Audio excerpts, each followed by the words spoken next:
Well, thank you everyone for joining us here today. It's going to be such an incredible time. I have with me an incredible guest, an incredible speaker, Abdu Murray from RZIM. Can you say hi to everyone, Abdu?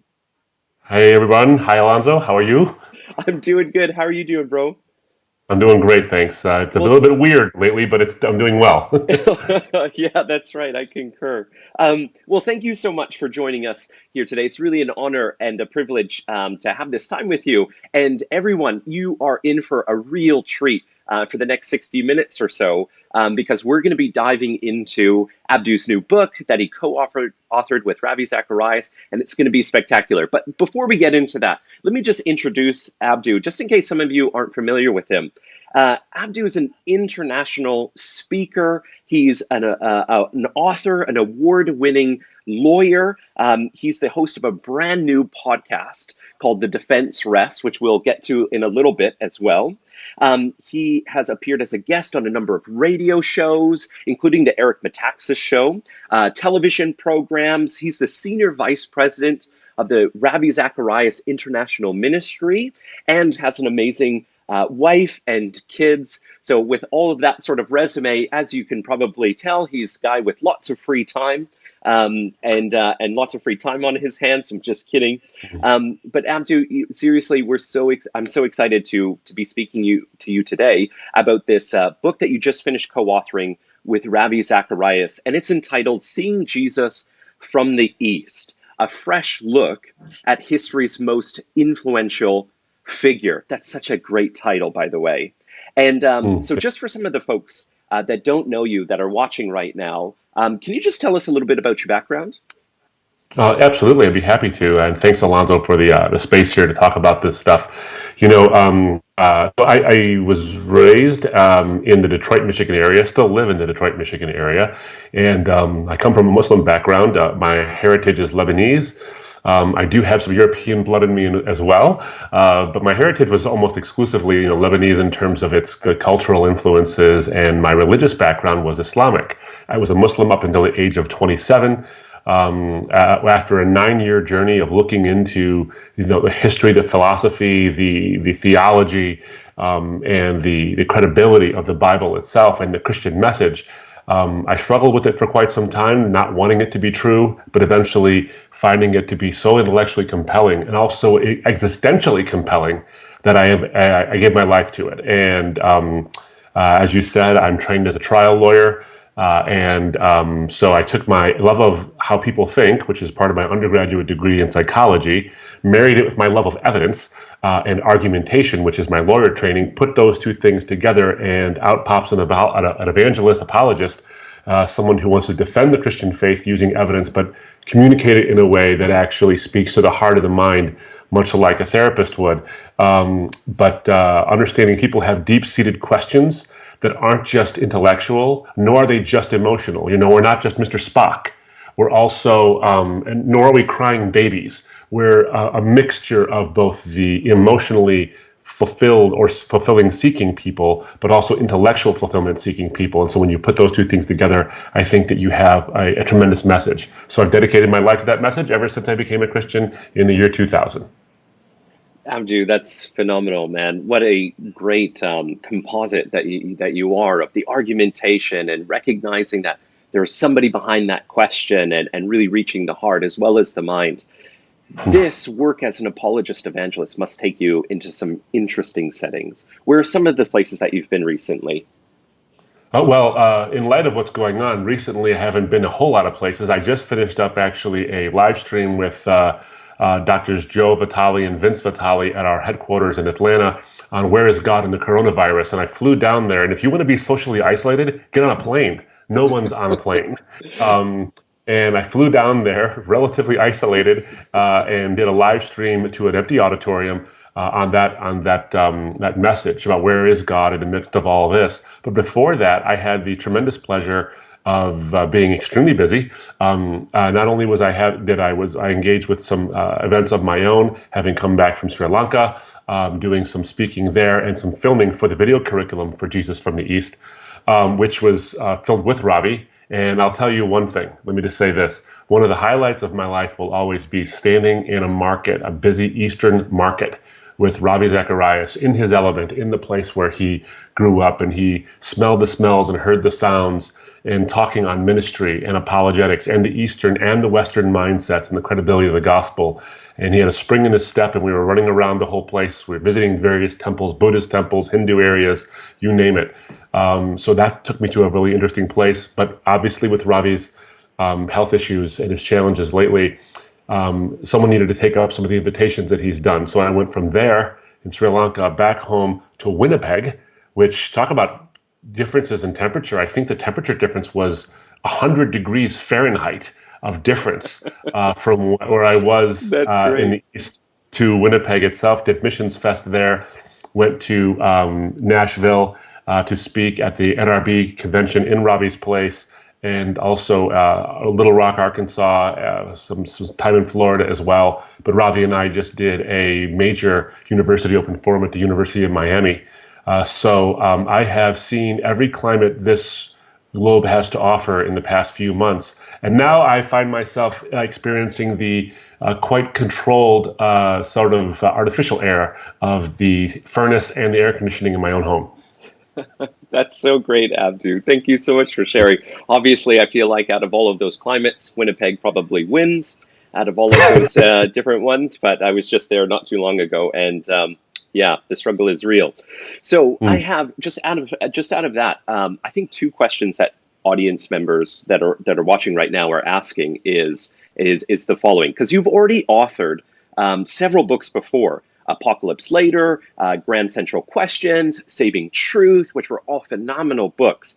But here's what I think people are asking right now, or thinking to themselves is, one, in light of just the story you told about Ravi, what was it like co-authoring a book with Ravi Zacharias? And number two, maybe you could tell us a little bit about like the origin story of this book. How did it come to realization? Absolutely. Well, I'll take the first question first. Is that I, in my legal training, of course, authoring things like briefs and these kind of things is usually a team effort. So I'm used to working and writing in a team atmosphere. My first few books were not written in team atmospheres, but a lot of my writing career has been. But it's daunting when you are writing a project with an author whose books impacted you when you weren't even a Christian. So here I am authoring a book with Ravi Zacharias, all of whose books I had read before I became a Christian and were so influential in me, in my journey. And I'll tell you what, Alanzo, is that what I find fascinating is when you read Ravi's material, whatever book he's reading, he's writing, or whatever article he has written, whatever it might be, you can hear his accent, you can hear his voice in everything, no matter how Western in its syllogisms, no matter how technical in its argumentation, you hear his voice because of the way he speaks and the way he writes, but you also hear his Easternness. So then along comes this project, and I'm writing this with him, and I'm thinking, first of all, no small feat to try to write something that even remotely compares to where people can't wait to get through your chapters so they can get through to Ravi's. And the goal is to make it at least passable for the reader. And hopefully that job was accomplished, so that people aren't enduring my pages. They're actually enjoying the pages. It very much was. It was incredible, your chapters. Yeah. Oh, thank you very much. Thank you very much. But there's a wonderful time when you can collaborate on ideas and speak and talk over the phone or talk in person about the ideas you have for the book. But to the origin of it, this is interesting because the origin of it didn't start with me, nor did it start with Ravi, but it started with our dear friend Nabil Qureshi. Nabil had written, obviously, very popular books, No God But One, but also, and especially Seeking Allah, Finding Jesus, the story of his journey from Islam to Christ. And he comes from Eastern stock as well. He is Pakistani and really wanted to write a book with Ravi Ji about the Eastern experience of seeing Jesus in a gospel-centered way, but also in an Eastern-centered way, in order to reach Easterners with to counter the idea that Jesus is this white man's imperialistic religious figure, how Eastern he actually is, but also tell the West that you need to listen to this Eastern figure. So when Nabil had passed away untimely, as he did, Ravi called me and asked me if I would be the voice to pick up the mantle, as it were, given my background, similar to Nabil's, but also the Eastern understanding I have. And I was all too eager to do so. I asked Michelle Qureshi, Nabil's widow, if it would be okay. I didn't need to do that, but I felt I had to do that. And she enthusiastically gave her permission for it. So the genesis of it was that. But as the book morphed into something that wasn't just Nabil's original idea, but also having to add in my own concerns and my own voice, I began to see something, is that God's providence allowed me to be a part of this project, but I began to see the need, not just to take up the mantle, but to see what's going on in the world, and saying that the message of the gospel is oftentimes discounted by Easterners because they forget its Eastern origin, but also by Westerners because they forget its Eastern origin. They feel like it's this vanilla Western export onto the Eastern world. And so both the Easterner and the Westerner tends to discount it. And as I began diving into the Easternness of Jesus, I began to see his universal appeal for all people at all times. And since then, I've been really excited about this book's release on April 28th. Oh, that's so great, Abdu. And I think this is really where we can start getting into the deep end of the book and really get into some of the nitty gritty of the content. There was a pastor, his name is Louis Giglio. He's the head pastor of Passion City Church in Atlanta. And he says this about the book. Zacharias and Murray show that Jesus can appeal to Christians and non-Christians, seekers and skeptics, Easterners and Westerners alike. And I think that's just very similar to what you just summarized to us before. But Abdu, you know, what's interesting for somebody that's talking with you is that you didn't always, you came from an Eastern background, religiously speaking. You come from an Eastern religion. And back then, if we were to, you know, kind of transport ourselves back then, did you view Jesus as an Easterner? Did you view him as this Westerner purely, or was it sort of like a blend of the two? What do you think about that?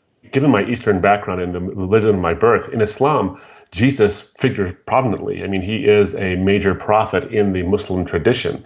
And so as a Muslim, I actually view the original idea of Jesus, or the true idea of Jesus, as Eastern, who would, of course, be a universal figure who could factor into the way the world works in general. But Islamically, he was Eastern to me.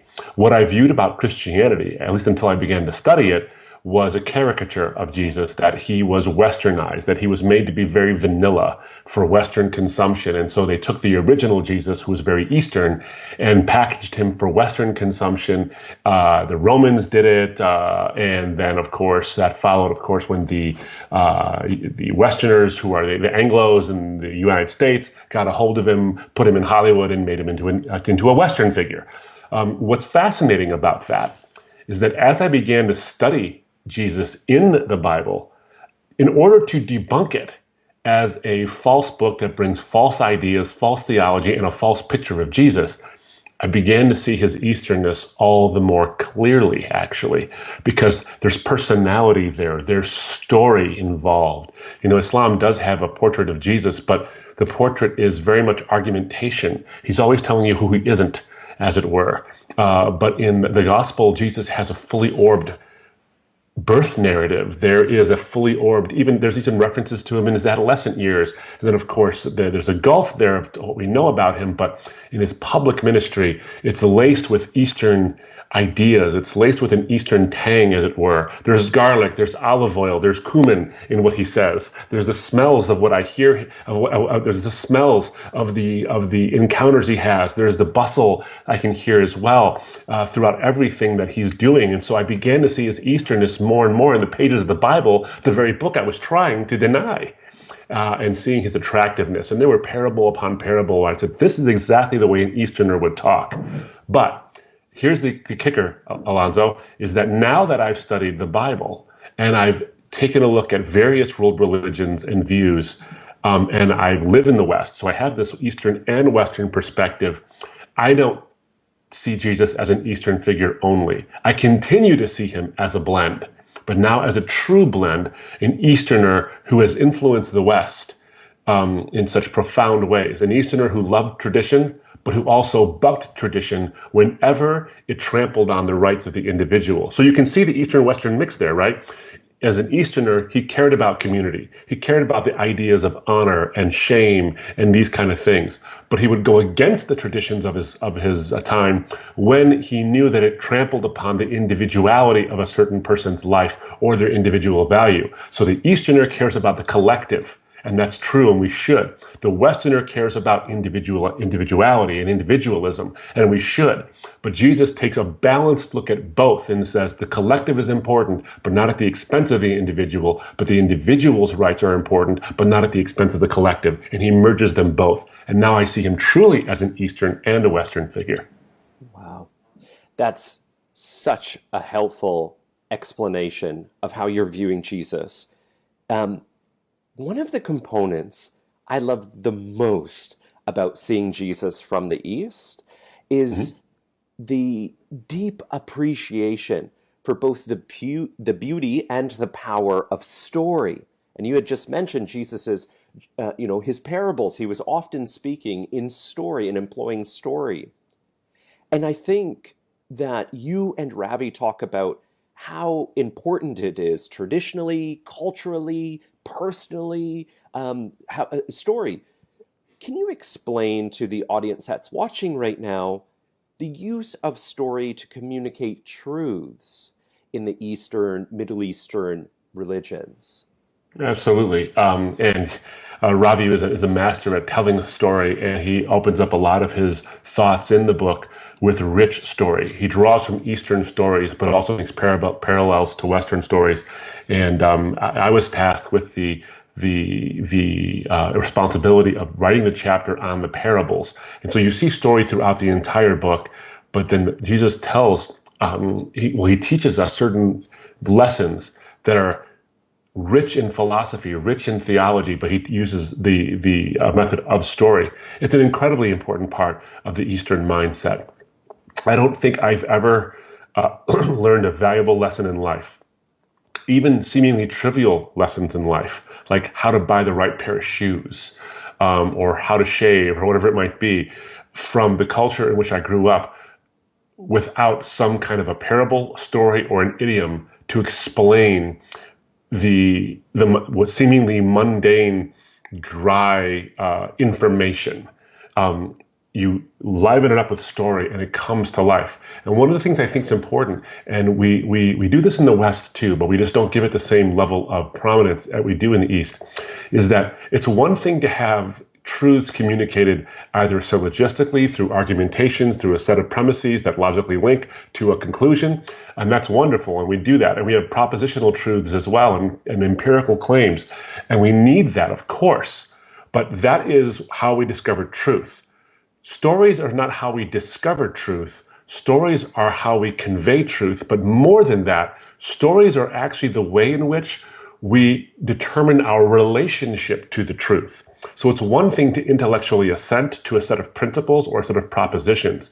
It's another thing altogether to see how those principles or propositions relate to your life. And so parables and stories have a way of having us inject ourselves into the overall narrative of truth. So it doesn't just tell us what the truth is. It helps the truth to stick. That's number one. But it also helps the truth to be relevant to our lives, because we can see ourselves as a character in the story. We can see ourselves as a figure in a historical narrative as well. And so truth doesn't just come about and we put it on flashcards and try to memorize it. Truth gets soaked into us through story. The Easterner understands that. And Alonzo, what I would say, well, is the Westerner understands this as well. If movies are anything, if the novels we have today are anything, but if movies are anything, they are modern day versions of parables. I mean, we tell the story of important things oftentimes even by accident. If you don't mind, I'd like to give just two quick examples. One example is there was a movie that was made out of a novel, actually called A Simple Plan. And in the novel and the book, A Simple Plan, two brothers and their friend in this very sleepy, very snow-covered sort of prairie town in middle America happened upon a crashed plane covered in the snow. And in the crashed plane is a dead body with a gunshot wound. So it didn't just happen from the crash, and a bag of $4.5 million. And the simple plan these otherwise good men come up with is, we'll keep the money uh, until we find out if someone comes looking for it. If someone comes looking for it, we'll turn it in and we'll be done. If no one comes looking for it, we'll divide it amongst ourselves evenly once the snow melts, and then we'll go our separate ways and never see each other again. Simple plan. The problem is human greed, human ambition, and the pressures of life take over. And otherwise good people begin to do horrible things to each other and to others in order to keep the secret or to keep the money. The reason why I tell this story is because this is a modern day parable of the inherent sinfulness in every human being, that you can fool yourself into thinking that you are a good person through and through, and there are glimmers of good, but the reality is there is a sin that stalks every one of us. And this book and this movie highlight that. Then I go to a movie of recent vintage, more recent vintage, but also is one that speaks in our culture today and a little more loudly than I thought it might, is the movie I Am Legend with Will Smith. This is an action movie, but it's the story. The premise of the story is a virus wipes out the whole entire world, except for a handful of people, and those handful of people become these beings who can't stand the sunlight. They become like vampires. They can't stand the sunlight, and they hate everyone who isn't infected. So the only person who's immune through and through to the infection happens to be a virologist who can save the world, and he can only save the world through the very serum that courses through his body in his blood. His blood saves the world. And there's this scene at the end of the movie, and if you haven't seen it, I apologize, but the reality is it was several, maybe even a decade ago, so too bad. But there's this scene at the end of the movie where these creatures who hate the light and love the darkness are trying to kill him, and he discovers the cure, and he knows he can save everybody, and he says, just stop, I can save everybody. And he's trying to save the very people who are trying to kill him and who hate the light and love the darkness. And he realizes the only way that his blood will be able to get out there and save the world is if he gives his life so that his blood can spread. That is the gospel message. We tell the story of the gospel sometimes even by accident. And we, as Westerners, need to recognize that parables and stories aren't window dressing to the core honest truths. They are the means of communicating truths in a way that make them stick in our lives and bury themselves in our heart. Wow. That is such a helpful explanation. And I couldn't help but think, just as you're expounding that idea, that even in the West here, we think that this might be some Eastern sort of concept or hunger for story. But in the West, nobody consumes Netflix and different things, different stories like we do. And we have this real hunger for the power and the beauty for story, and especially these sort of redemptive stories. So which you just explained, which was so good. Abdu, I have another question for you. And again, this is really at the heart of the content and some of the chapters that you contribute to. And it's this. In the East and Middle East, shame and honor is a very real component of everyday life, of culture, of reality. But in the book, you suggest that it's not only felt, in the East and Middle East, but it's actually felt and experienced here in the West, this shame honor culture. Can you describe, for people that might not be familiar with it, could you describe what you mean by shame honor culture, and how is it manifesting in the West? Maybe a particular generation it does with, or however you would like to explain that. Yeah, thanks. Yeah, absolutely. Well, great question, and I think this is really the question: is how does Jesus translate across cultures and across centuries? And I think he does so beautifully. This is one of the things I was discovering even as I was writing this book. So what we mean by an honor and shame culture is that there is a locus of control on morality for all people. In the West, we have our paradigm, and in the East, we have our paradigm as well. And the Western paradigm is innocence and guilt. is that we tend to look at right and wrong in terms of innocence and guilt.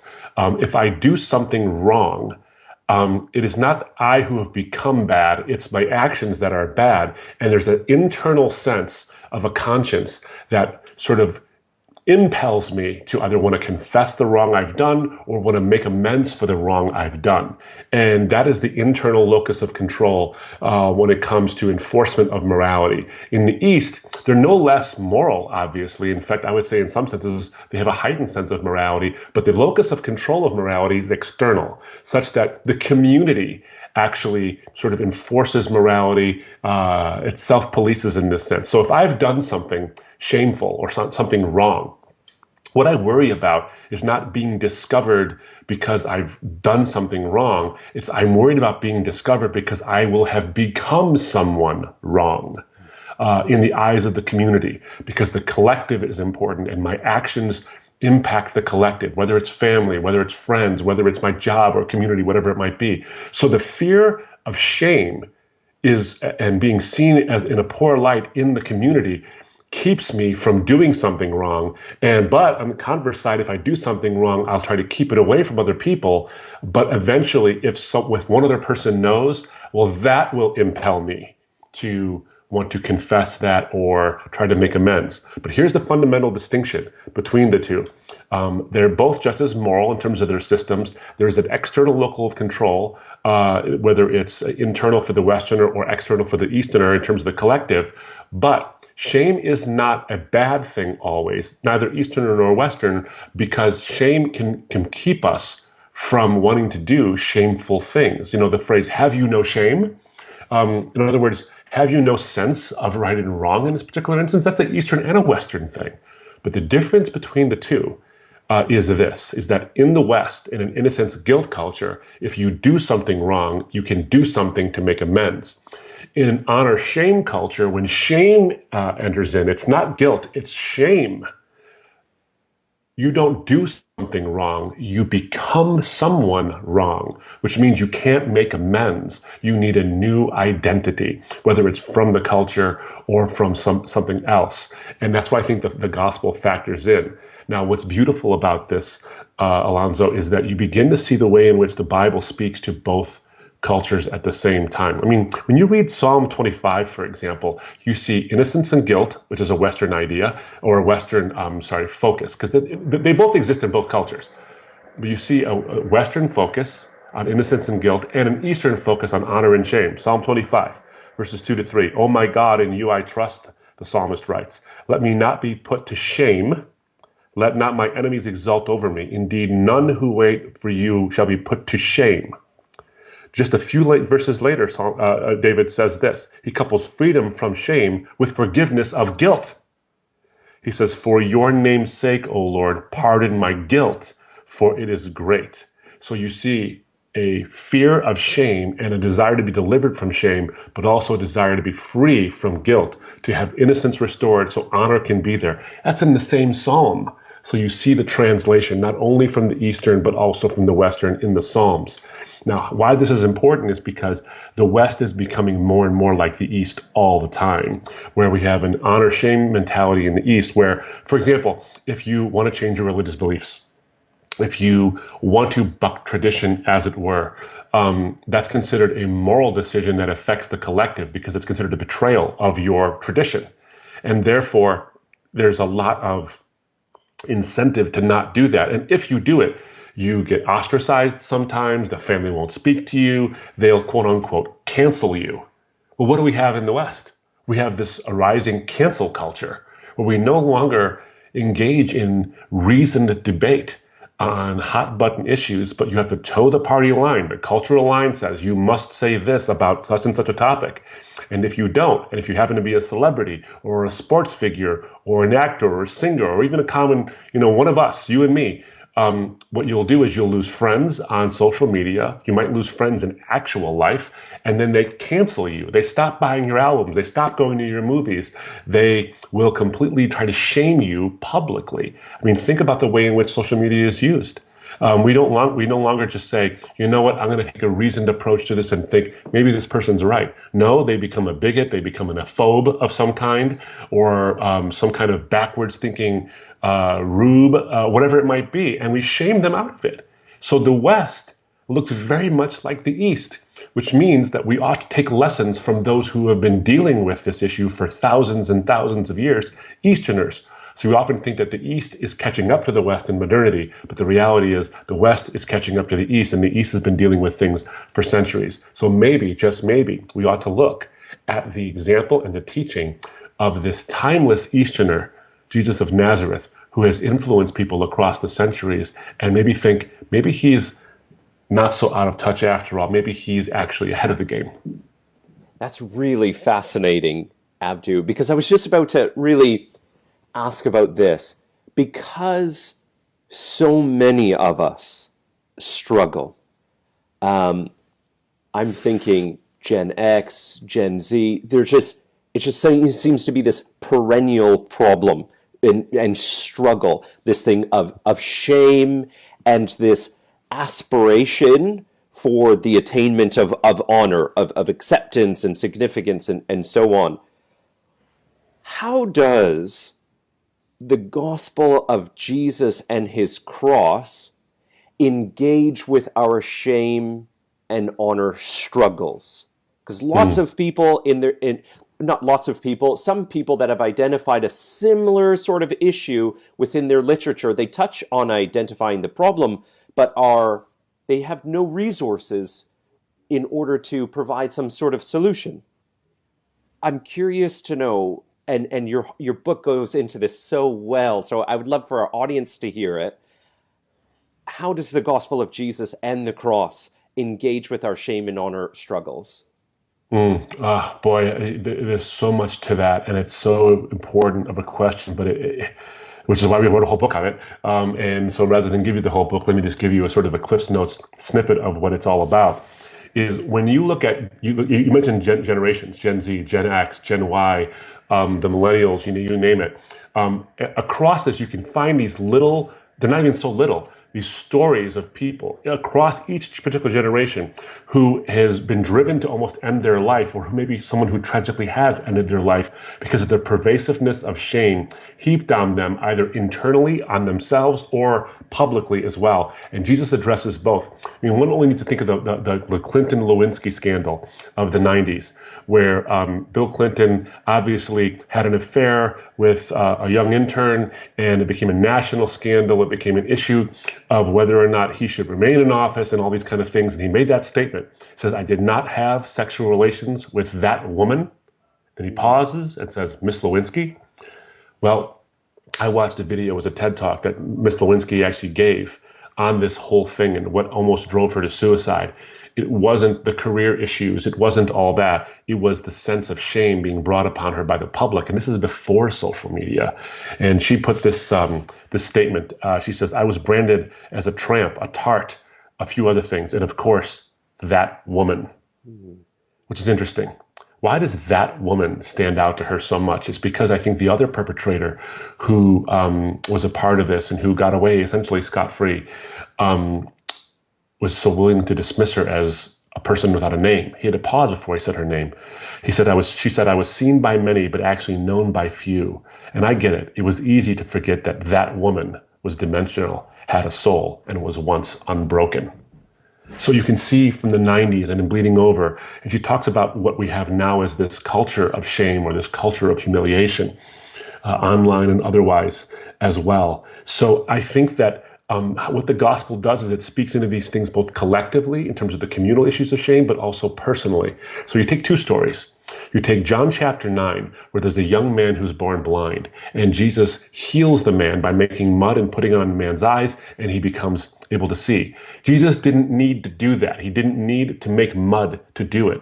Why did he make mud? Because he's a troublemaker. And what he does is on a Sabbath day, he makes something, knowing it will anger the Pharisees, who are extremely hyper-religious and actually adding traditions to God's law. So he heals a man on the Sabbath, and he does it by making mud, and the man goes away and he washes and all these things. Well, the Pharisees are upset about this, and they don't want anybody to believe in Jesus. And they actually say, day, whoever basically claims that Jesus is the Messiah or who follows this man will be put out of the synagogue. That is the ultimate cancellation. That is the ultimate shame, communally speaking, anybody can have. And so they go to this man's parents, the young man who's born blind and he's now sighted. They go to his parents and they say, is this your son who you claim was born blind? In other words, they think a scam is afoot. And then these people are terrified that they'll be put out of the synagogue. And so what do? They throw their son under the bus. And they say, he's of age, ask him. My speculation is they said he's of age because he didn't look like it. Because maybe he just turned of the age of accountability. He just turned 13 or 14 or whatever it is. And so they claim they don't know how he was sighted. Of course they know. You think the man didn't tell his parents who've been praying for years for his sight to return that this man Jesus healed me? Of course they knew. Yet they went by the wayside for fear of the shame and the public shaming of being put out of the synagogue. But the young man who encounters Jesus is not afraid of the shame. And he says, this is the one who healed me. And he engages in banter back and forth with religious believers who eventually put him out of the synagogue. Now Jesus's honor-shame radar pings immediately, and he runs back to the man who's now been publicly shamed. And he says, I've come that those who do not see may now see, and those who claim to see will be blind. And of course, he's meaning that the religious, hyper-religious people who value tradition over truth are now the ones who are truly blind. But this young man who was once blind now really sees. In other words, he includes this young man in the kingdom of God. So Jesus exchanges a cheap cultural honor for the immeasurably valuable heavenly honor of being included in the kingdom of God. That's the communal. But then you see John chapter 4, where he meets the Samaritan woman at the well. She is, in every sense of the word, a shame-filled person. She is of a so-called mongrel race of the Samaritans who are hated by Jews and who hate Jews right back. She has political issues. She has moral issues. She's had 5 husbands, and she's living with a guy who's not her husband. She goes to the well alone, which means that she's culturally rejected. Women didn't go to the wells by themselves, but she is going by herself. And she has this inner sense of a deep-seated shame as well. And Jesus basically tells this simple woman with no real education in terms of who the Messiah actually is. When she sees a glimmer that this might be the man, he reveals himself utterly to her and says, I who speak to you am he. She's so excited about this that she runs and she becomes the first evangelist, the first cross-cultural evangelist. And she comes and she tells her village, who rejects her and who has shamed her, about Jesus, who has given her honor. So the gospel message is about the inherent value of all human beings. But what does the cross have to say about it, Alonzo? Is that you take the man born blind, you take the woman at the well, and you come to the ultimate measure of what happens in history, is that at the cross, Jesus says, you are so inherently valuable, though your sins be great, that sin cannot be overlooked. And the shame that you rightfully feel because of your because of your sin, I will take it on and I will restore it. I will restore it into honor. So you see what happens at the cross is that Jesus is punished as though he's guilty in our place, so that innocence can be restored to us and guilt transferred to him, though he's innocent. And the honor that he has, he gives back to us, though we have forsaken that honor in favor of our shame. So at the cross, you see the convergence of guilt and innocence leading its way to the shame being taken on by Jesus so that we can restore our place of honor in God's eyes. So communally, individually, legally, honor, shame, innocence, guilt, all dealt with. That is so powerful, Abdu, and such a message, such a great and beautiful and powerful message for our time and for every single person that really is struggling with those same struggles. Hey, everyone, we've been talking about seeing Jesus from the East, a fresh look at history's most influential figure. Now, this is by Ravi Zacharias, Abdu Murray. It's available from Zondervan, April 28th, 2020, wherever books are sold, Christian books or on Amazon and so forth. Now, Abdu, before we close, you have a brand new podcast out right now called The Defense Rest. I listened to it. I think it's awesome. It's so good. I know you and I shared this same love for evidence and rigorous argumentation and just laying out the facts. Can you explain sort of your heart behind and your vision behind this new podcast for people that may not be acquainted with it? Absolutely. Well, thank you, Alonzo, for that. And I do recall our mealtime conversation where we were talking about the topics we like to speak on the most, and you talked about the technical issues and the evidence-based issues, That's and right. not just the philosophical, but also how the technical works together. And you and I share an affinity for that. Yeah, And I, in fact, remember our first meeting. It was my very first day working with RZIM, and you were in the audience. And here we are, full circle now. You and I that's right. talking over technology in this beautiful way. So God is good in this way, and I'm so That's glad you right. enjoyed the podcast. So the Defense Rests is a podcast that takes a look at the claims for and objections against the Christian worldview, but from a legal perspective. So I look at my trial lawyer training and my experience as a trial lawyer, and the question I'm asking is, throughout every episode of the podcast, is if we were to apply a certain part of legal procedure, whether it's the rules of evidence or the way in which claims are made, claims are defended, claims are dismissed, or claims win over dismissal, how juries think, how judges rule, how a defense attorney or a prosecuting or a plaintiff's attorney would present a case or try to debunk one. Does the Christian message hold up under that level of scrutiny? And do the counter worldviews, whether it's atheistic or religious in some way, do those objections and or even those worldviews themselves hold up to that kind of scrutiny? And what I try to do in every episode is I get a clip from a non-Christian, sometimes a Christian as well. I call that witness to the stand. I have them have their say. I want to basically engage with the honest arguments that they actually give, and then examine them through a legal principle, whether it's burdens of proof or admissibility or whatever it might be. It's been a lot of fun. It's been a lot of work, but I will say it's been a lot of fun, and we're getting some great feedback on it. I think that's probably one of my favorite bits of the actual podcast is that you play the voice of the person that you're engaging with their argumentation. So you're not straw manning anybody. You're taking the steel man argument. What's the most formidable, compelling, persuasive version of their argument? And let's engage with that and see if Jesus can stand up against that. And so you just do a wonderful job, and you just finished the part on the resurrection, which were all phenomenal. So I encourage everybody that's watching, go and click on your podcast and download that podcast. You're going to be really touched by it, moved by it, challenged by it. So I encourage everyone. The defense rests.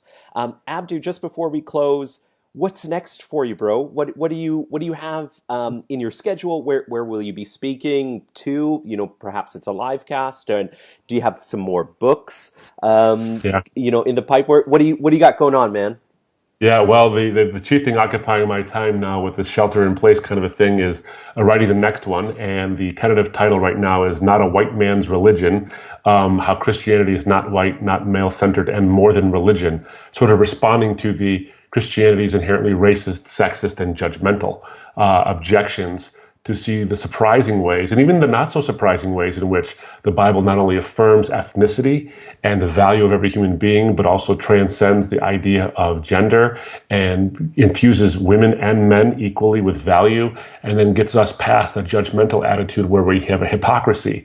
And we need to engage Christianity's more than religion, but it's religion with infusion of relationship as well. But as far as online stuff, I have a chapel service I'm doing this week, and speaking to Amazon, folks at Amazon for Good Friday service, and a number of other live stream events and or video recorded events until we can start to hit the road again as well. And once we do, I've got a pretty full plate to go all around.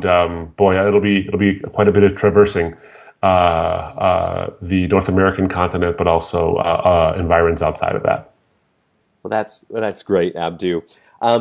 I just want to thank you again for your time. Thank you so much for spending the hour with us and really challenging us and really presenting this wonderful book, Seeing Jesus from the East, a fresh look at history's most influential figures. April 28th, it comes out this year, and it's available wherever books can be found.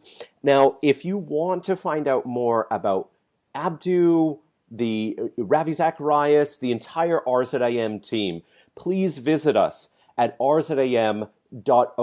You have all of our speakers there, all of their bios. You can see the events. You can do all of that stuff there, and as well, you can see us on YouTube, Facebook, Twitter, Instagram, maybe TikTok one day. I'm not sure, but you can find us everywhere, and we're working very hard to produce digital quality content for all of you guys watching us. Thank you so much again, Abdu. Thank you so much, everyone, for listening and giving us a hearing. We appreciate you. We're thinking about you guys. Take care. Bye.